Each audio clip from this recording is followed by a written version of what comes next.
à nous, c'est à nous. De retour sur le plateau de la tranche info, place maintenant à l'échange et au débat. Et comme je vous l'annonçais avant la coupure pub, forcément, nous allons parler des annonces faites par Emmanuel Macron et de ce reconfinement qui débutera dès demain minuit. On ne sait pas encore à quelle sauce on va être mangé ici en Guadeloupe. On devra attendre les déclinaisons annoncées par le préfet de région, Alexandre Rochat. Et pour en parler avec moi ce soir, nous avons Nicolas Joachim-Gène. Bonsoir Nico. Bonsoir tout le monde. Nous avons également Céline Bioche qui est entrepreneur. Bonsoir. Bonsoir. On a Monsieur Daniel Simon, auteur, qui est de retour sur ce plateau. Bonsoir. C'est un plaisir de vous voir, Monsieur Simon. Pareillement. On va parler de l'ouvrage, comme je vous le disais, avant le débat, parce que sinon on va être absorbé. Et nous avons aussi Jérémy, mon observateur. Bonsoir Jérémy, comment tu vas?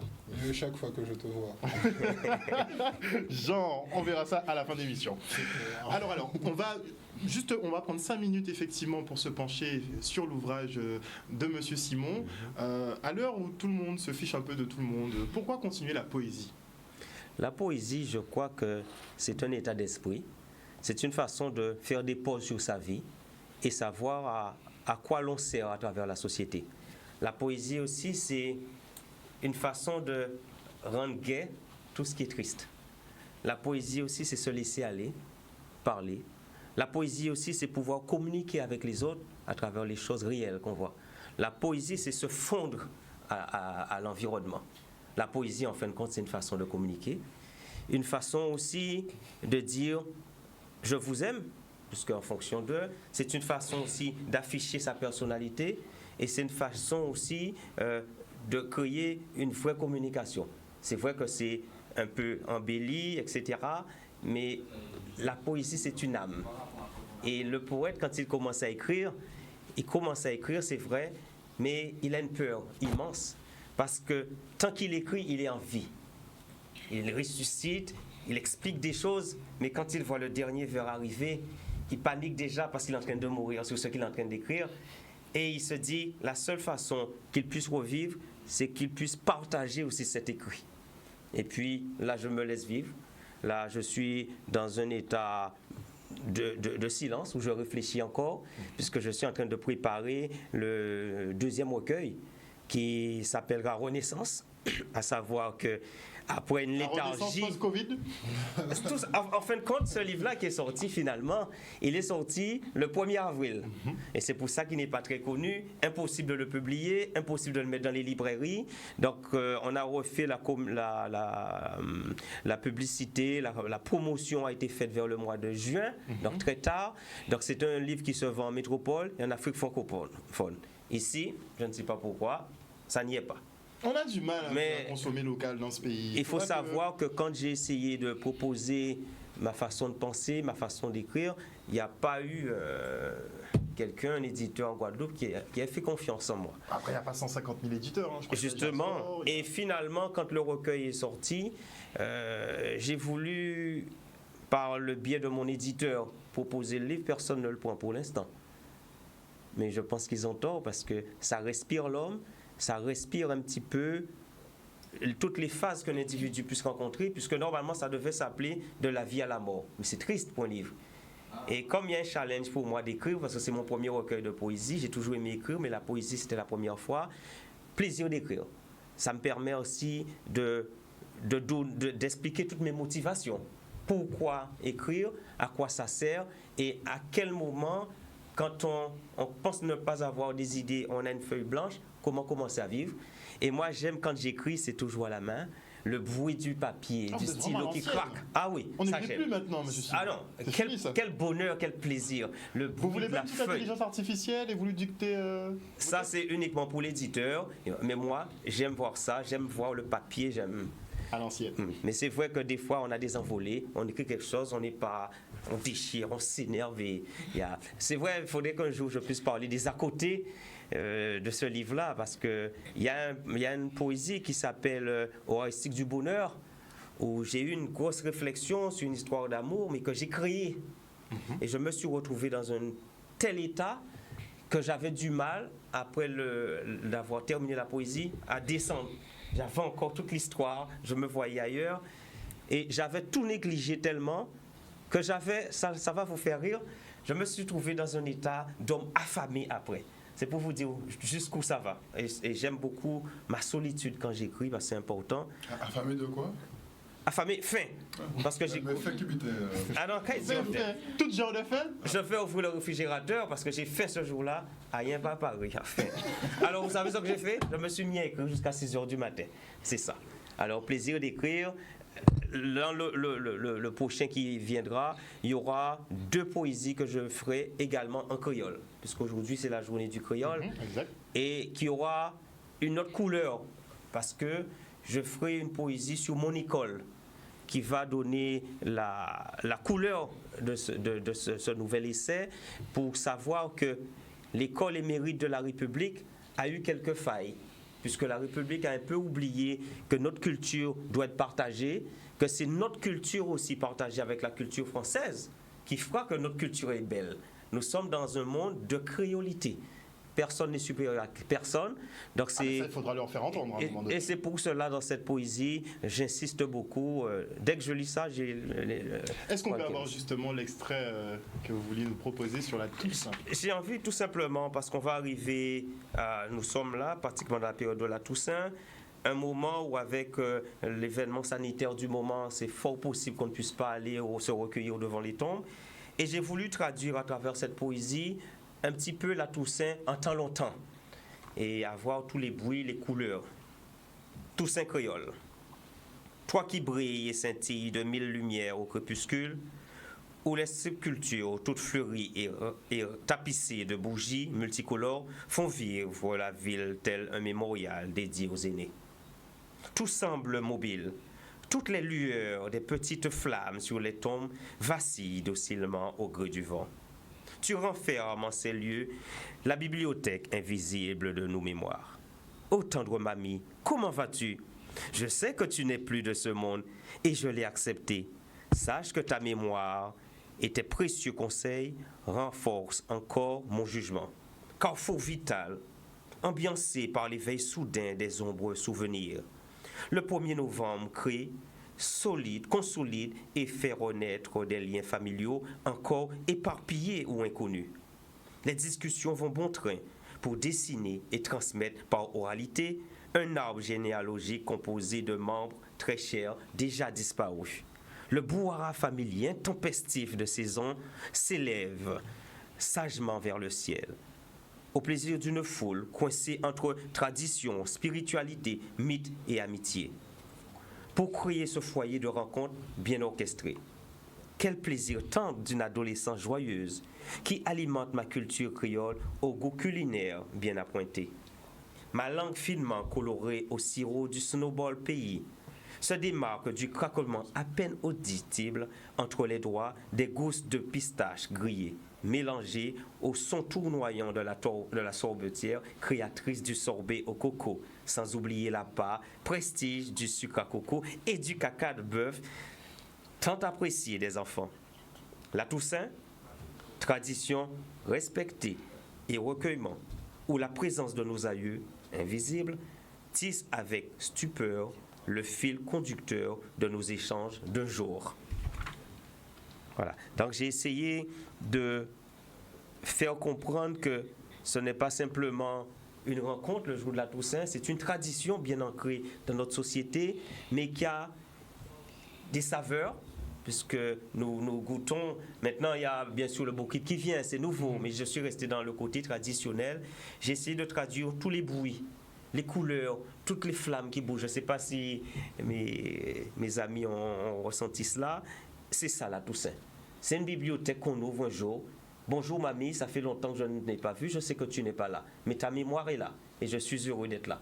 Par pure tradition, chaque personne verra ce qu'il doit rechercher à travers la Toussaint quand on se recueille. Alors qu'est-ce que ça vous fait effectivement, vu que vous êtes attaché à la tradition, qu'est-ce que ça vous fait que cette année, la tradition ne pourra pas être respectée partout, certains cimetières n'accueilleront pas de public carrément. J'ai vu sur le Lamentin par exemple, les fameuses vendeuses de pistaches et de cacahuètes ne devront pas rester à moins de 200 mètres, en périmètre de 200 mètres aux alentours du cimetière. Alors qu'est-ce que ça vous fait? Ça m'arrache pratiquement le cœur, puisque le jour de la Toussaint, avec la société qui est tellement difficile, nous n'avons pas le temps de nous rencontrer, c'est aussi un lieu de rencontre, un lieu de débat, un lieu où on prépare aussi notre arbre généalogique. Ah, mais tu connaissais ta mère. Nous faisons, en fin de compte, revivre de façon dématérialisée à travers la discussion nos parents. Ils étaient ainsi, voilà, comme ça ils faisaient. Et ça, je pense qu'en termes d'éducation, ça laisse des marques chez les enfants. Et des principes qu'on nous a donnés depuis des lustres nous permettent aussi d'éviter de passer un peu vers la violence. Ça paraît simple, mais c'est important. Qu'il y ait des commerçants qui viennent pour toujours vendre la tradition, le sorbet au coco, les pistaches, vous savez, quand j'ai dit le bruit, ça raconte, etc. Et la langue qui sort colorée parce qu'on a pris le snowball. C'est des traditions qui risquent de disparaître. Vous avez oublié les bougies. J'en ai parlé, mais juste les flammes. J'ai parlé des flammes, de la lumière, etc. C'est important. Donc, c'est vrai que nous sommes les premiers consommateurs de bougies. Parce qu'il y a une couleur spirituelle où on dit que la lumière éclaire. Donc, peut-être que le cimetière, il fait si nuit, on a peur des âmes. La lumière, peut-être, nous permet de ne pas avoir peur et d'avancer vers notre avenir. On voit le poète. Non, mais... Sans le poète. Oui, il a... Non. Eh ben, en fait, j'aime beaucoup le poème parce qu'effectivement, il nous fait partager la tradition, en fait. Et effectivement, la tradition, c'est un élément d'éducation qui tend à se perdre. Et que j'espère qu'on pourra... Parce que là, par exemple, dans la gestion de crise, on ne prendra pas en considération nos traditions. Non. On a eu l'exemple avec les plages qui étaient interdites, alors que pour nous, c'est un remède. C'est vital. C'est limite vital. On ne prend pas vraiment en considération nos traditions. Donc, est-ce qu'il n'y a pas un risque qu'elles s'étiennent après le Covid? La question est posée. Alors, je vais peut-être poser une question pour répondre à ta question, du coup. Est-ce que finalement, les traditions ne devraient pas être réécrites à un moment donné? Parce que vu la situation, délicat, hein. vu la situation actuelle, mais si tu réécris, ce sera plus une tradition, ce sera. À un moment donné, elle le deviendra dans le temps. Mais renoncer, pas forcément renoncer, non, absolument pas. On a quand même notre devoir de mémoire. Personnellement, je suis franchement attaché à mon héritage. J'y vais très souvent et j'avoue que ça m'ennuie. Maintenant, la situation, elle est ce qu'elle est. C'est un sacrifice momentané que j'espère qu'il ne va pas perdurer dans le temps. Maintenant, je me contrains. Moi, mon maire, c'est les abîmes. Il m'a dit non, pas le premier, pas le 2. Mais après, c'est bon. Donc j'irai après. À partir du 3. À partir du 3. Il y a la symbolique, comme M. Simon dit, qui est un peu moins respectée. Mais en fin de compte... Après, on n'était pas obligé d'attendre le 1er novembre pour aller... Voilà, finalement, le devoir de mémoire, il se fait vraiment tous les jours. Par contre, ce qui est intéressant, c'est vraiment la communication et les échanges familiaux qu'il y a autour. Ben, risque de ne pas y avoir trop d'échanges ces temps-ci. Clairement. Puisqu'on va repasser... Un autre mode d'échange. On va dire un autre mode d'échange. Parce que pendant la première vague, il y a quand même une communication efficiente. Elle a été numérique, mais elle a été efficiente. Donc à un moment donné, on va quand même repartir sur des réflexions humaines. On ne va pas rester isolé. Ça, c'est pas possible. Ça, c'est contre nature pour nous. On n'est pas fait pour vivre seul. Non. Nicolas, tu appréhendes le reconfinement ou les annonces qui seront faites en complément par le préfet demain? Ah ouais, je suis complètement paniqué. Non, mais en fait, effectivement, comme je disais, il y a peut-être des choses à actualiser. C'est un peu comme si Loka était un ordinateur pour faire des mises à jour et autres. C'est chiant puisqu'à ce moment-là, il est en train de refaire les mises à jour ou ne peut pas travailler. Donc, comme on ne peut pas travailler, ok, profitez pour faire d'autres bulletins. Et l'ordinateur, il va se réajuster. Et quand on reprend, nous, quand on reprend, puis fort. Par contre, les gens qui disent, qui j'en peux dire ça, vu que de toute façon, la décision là, j'ai appris. Mais on aura les détails de la décision, mais c'est déjà pris. On sait que c'est au moins jusqu'au 1er décembre. Au moins. C'est le minimum. Tout de suite, nous organisons-nous. L'objectif pour nous, c'est qui butin? C'est que ce soit au maximum jusqu'au 1er décembre. Sur quel levier on peut appuyer pour que le 1er décembre soit le maximum? Qu'est-ce qu'on a en notre possession? Qu'est-ce qu'on peut développer? Parler d'actualisation des traditions, ça c'est, on va dire, à long terme, mais à court terme tout de suite, il y a des éléments, effectivement, il parlait tout à l'heure de la partie, en tout cas, c'est encore, enfin bref. Numérique. Voilà, numérique, la notamment communication numérique. avec le fait que les cours ne vont reprendre, a priori, dans les universités que de manière dématérialisée. Donc en gros, tout ça, c'est consistant, cap nous capons, et aller là, on organise-nous pour que, Covid ou pas Covid, que ce soit une richesse de notre côté, et que, comme tu disais par exemple, voilà, des opportunités, tout à fait. Alors, Madame Dioche. Oui, ben, c'est l'opportunité aussi de se recentrer sur l'horizon des traditions. Parfois, on a besoin peut-être d'un réajustement. Alors, on parle de réajustement. Certains ne vont pas vouloir ce réajustement-là, je comprends. Parce qu'il y a des personnes, moi, je sais que la Toussaint, effectivement, a un rôle un peu central dans la mémoire de nos parents qui sont partis. En plus, cette année, Covid, il y a l'idée qui plane autour, c'est quand même l'idée de la mort, quand même. Clairement, Donc, très clairement. Au cœur de cette tradition, du coup, qui est un peu remise en question, il y a ce côté où notre rapport nous-mêmes avec la mort. Donc, il y a cet aspect personnel.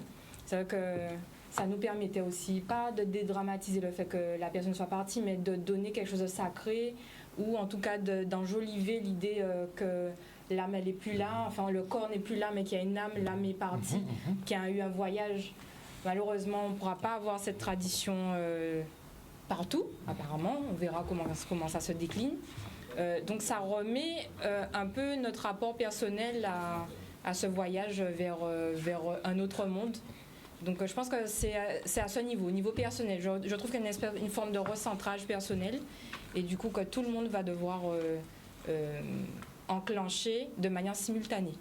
Donc j'aime beaucoup l'angle sur lequel vous attaquez justement la problématique. Est-ce que ça ne révèle pas justement la crise Covid? Est-ce que ça ne révèle pas que nous avons une réelle peur de la mort? Mais de tout temps. Moi, je ne veux pas dire. Sincèrement, moi, j'avoue, j'ai peur de la mort. Alors je ne veux pas mettre ma main au feu quand même, mais c'est vrai que c'est le départ des proches qui doit être. Enfin, comment dire, quand on a vu un proche partir, pour peu que ça soit dans la douleur, en plus, vous voyez comment est-ce que. Non, la douleur, c'est de base. Oui, voilà, c'est sûr. Mais c'est vrai qu'on doit assister à la souffrance, par exemple, d'une personne qui est bien portante, parce qu'on sait les conditions dans lesquelles ça peut être brutal. Donc, une personne bien portante peut se retrouver du jour au lendemain dans des conditions physiques complètement dégradées. Ne pas le reconnaître, c'est quelque chose déjà de difficile. Et ne pas faire le deuil.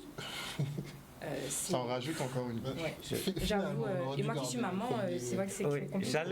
J'allais pour compléter parce que quand on écrit, on réfléchit beaucoup. Et la mort, c'est quelque chose où j'ai eu beaucoup de réflexions là-dessus. C'est quelque chose qui vous bouscule personnellement et qui vous apprend psychologiquement à avancer un peu plus loin. Même si quand ça vous arrive dans votre famille, vous êtes encore cassé. Mais au niveau philosophique, pour moi, je vais peut-être vous choquer, la mort a une beauté. Vous allez me dire pourquoi? Parce que derrière la mort, on sous-entend qu'on a réussi à connaître toutes les expériences de la vie et que maintenant on est prêt à partir pour laisser un autre. La mort, c'est la beauté, c'est la suite de la vie. Je ne vis plus parce que pourquoi on vit? On vit parce qu'on fait tout le temps des expériences, on apprend, on découvre, on nous apprend cours, nous avancer. Mais à un moment, on est fatigué de vivre parce qu'on a rencontré presque tout, on est presque blasé. Et on se dit, mais j'ai connu des choses. Objectivement, c'est... Et est-ce que je ne m'en vais pas correctement? Est-ce que je me suis organisé pour que je puisse partir sans faire de peine à certaines personnes? On est en 2020, votre discours est bien. Non, franchement, la pensée philosophique, elle est bien. On a trop d'attentats pour croire on a le temps d'accumuler des expériences. Juste, je ne sais pas comment Céline, excuse-moi, disait. Ce qui est intéressant, effectivement, dans l'angle de la mort, c'est ce côté spirituel, c'est vrai, mais c'est une logique dans la vie, en fait. C'est la continuité, on peut pas y échapper. C'est logique. Donc, comme on sait que c'est logique, je ne vois pas, en fait, pourquoi on en a peur. Alors, je pense que quand on regarde un peu, psycho, ma spécialité, la pyramide de Maslow, je pense que la mort nous empêche de franchir le palier de la sécurité. Chef d'entreprise, tu vois de quoi je parle. Et puis maman aussi. Donc le côté sécurité, parce qu'on a ce fantasme de vie éternelle, de jouissance absolue, de tous nos biens, de tous nos proches, de toute notre vie. Non, ça ne marche pas comme ça. Ça n'a jamais marché comme ça. Et ça ne marchera jamais comme ça. Tout ce qui commence a une fin. C'est la logique de l'univers entier, en fait. Donc, au jour d'aujourd'hui, c'est vrai que c'est triste, mais il ne faut pas le voir sous le côté mort, vraiment catastrophe ou quoi que ce soit. Ce qui est difficile pour nous vivants, c'est le manque d'interaction avec les personnes qui sont parties. le temps qu'on n'a pas... Donc les regrets. Pas forcément des regrets. C'est pas forcément des regrets, puisque les souvenirs peuvent être positifs. Donc ça devient des bons pots mais n'empêche que les interactions, le petit coup de fil, allô, comment tu vas, ça manque. C'est vrai que la mort, ça permet de préparer la bibliothèque des souvenirs. Puisque derrière la mort, derrière la disparition, comment moi je me recrée différemment? Comment je vais apprendre à vivre avec cette disparition qui sera toujours là de façon dématérialisée? Mais là, du coup, vous devenez égoïste. À quel niveau? Parce que finalement la souffrance que vous ressentez, c'est vous qui la ressentez. Mais comme on ne sait pas tout techniquement ce qui se passe après le décès. Enfin, le défunt, lui, il n'a pas. Alors, c'est pour ça que je dis, il faut avoir. Moi, j'ai une certaine philosophie Voilà. où je dis que nous ne sommes que matière. Moi, c'est comme ça que je le vois. La beauté de la vie, c'est comment faire que cette matière-là soit non seulement acceptée par les autres, mais comment que la vie que nous lui mettons dedans soit une vie correcte. Et que nous savons que coûte, le couperet, il est là. Donc, je n'ai pas peur de la mort. Je peux mourir aujourd'hui parce que le moment est arrivé. Ce sera peut-être le moment, je me poserai une question. Seigneur, s'il y a un Dieu, est-ce que j'ai bien agi de ma vie? Mais le reste ne m'intéresse pas. C'est votre conscience qui fera la base. Voilà. Et j'ai écrit justement une poésie sur ça qui s'appelle Pensée. Alors, quand j'ai perdu ma mère, et ça fait... Je donne juste un extrait. Je ne vais pas le lire complètement. Pensée. Ton absence construit le temple incontournable des souvenirs. Je lâche une larme ou un sourire en fonction de la contenance du songe. Emmène-moi paisiblement vers les marées de ce destin qui nous a rapprochés. Les bribes de reliques à peine voilées se font jour. Je suis en plein dans le tourbillon secret de mes pensées. Mon corps se trouve libéré de ce lourd fardeau, bastion des regrets, du chagrin, des joies et des rires partagés. Comme le passé peut être beau et douloureux à la fois. Non, je n'ai rien oublié du temps complice partagé. Même toi, le baromètre majestueux des années qui défilent en rafale pour blanchir mes cheveux, ne peut avoir une prétention insolente d'effacer cette existence de ma mémoire. Il était une fois, n'est-ce pas, ton souvenir se colle à ma peau, telle une empreinte indélébile pour faire de moi un être nouveau. Mon histoire me pénètre pour que je sois en paix avec moi-même. Il y a toute une reconstruction qui se fait parce que avec la disparition, on n'est plus le même. Clairement. On croit, il y a certains qui disent, ah, mon papa est mort. D'accord, mais psychologiquement, ça vous blesse. Vous devez agir différemment. Et justement, avant qu'elle nous disparaisse, l'idée Bitin, par exemple, moi je voulais faire le parallèle sur la thématique de la mort avec la situation actuelle. Il y a deux choses, moi, qui m'ont marqué. La première, c'est l'instrumentalisation de la mort, notamment le nombre de morts, en fonction des avis des uns et des autres. Ce qui était intéressant, c'est que, d'un côté, par exemple, si on prend l'exemple de ce qui se passait à Marseille, qu'est-ce que se passe à Marseille, on parlait de l'aspect sacré de la vie, en se disant que le plus important, c'est de soigner. Et là, du coup, ils déclinaient des éléments qui permettaient, selon eux, de soigner avec, selon eux, des résultats. Et de l'autre côté, en parfaite opposition avec ce discours-là, on avait quand même aussi des gens qui parlaient de l'aspect sacré de la vie, en parlant aussi de la mort, en se disant gouverner, c'est prévoir. Hein, il faut, même si on dit qu'on ne peut pas prévoir, etc., il faut pouvoir prendre les devants, prendre des mesures, parce que nous sommes responsables de cette population. Donc, avec les infos que nous avons, nous prenons notamment le confinement, etc. Voilà. Ce qui est intéressant, c'est que des deux côtés, en fait, les gens prennent le prétexte, ou encore l'importance, ça dépend si la personne est sincère ou pas, de la mort. Et ils arrivent à tous les deux à des conclusions différentes. On est d'accord. Et ce qui est intéressant, c'est de se rendre compte que, toujours sur le même sujet de la mort, aujourd'hui, on voit que les ETK parlaient de faire des essais randomisés. Vas-y. Où en fait, ils se disaient que, voilà, dans les essais randomisés, au rapport des gens qui prennent placebo, c'est pas le médicament, et d'autres, genre, c'est la roulette russe, quoi.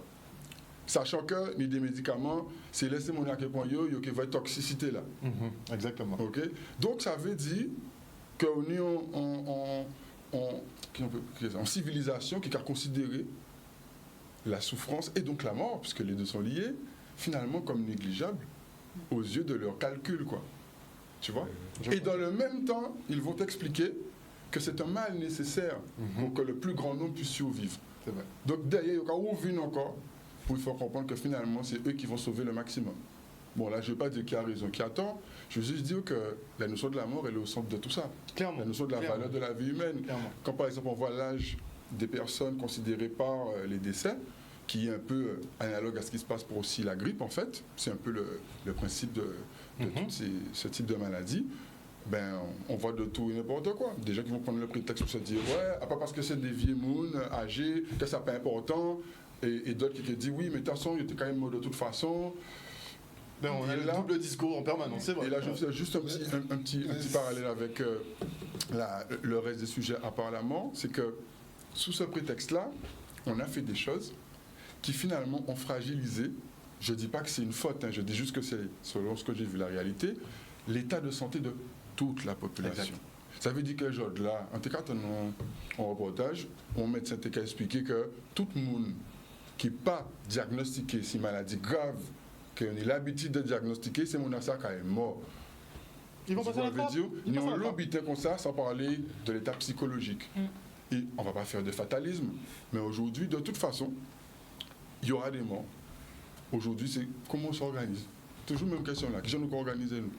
Voilà, c'est la question que je te rejoins. Et avant de reprendre justement le débat, on va devoir marquer une courte page de publicité et je relancerai avec justement un sujet polémique et qui fait suite à ce que tu viens de nous dire, puisqu'il y a un épidémiologiste aujourd'hui pendant une interview qui a estimé que les baby-boomers, donc on sait que après la Seconde Guerre mondiale, tout le monde a fait des enfants en même temps, donc effectivement on a toute une génération de baby-boomers, comme on les appelle, qui arrivent à la retraite et sont à un âge avancé en ce moment, et il trouve en fait que les baby-boomers sont égoïstes, qu'ils ne pensent pas aux générations futures, parce qu'en fait ils demandent à ce qu'on verrouille toute la société pour se préserver eux, en fait. Alors que peut-être en fait il estime que ce serait à eux de se sacrifier pour les générations futures. On en parle après la pub.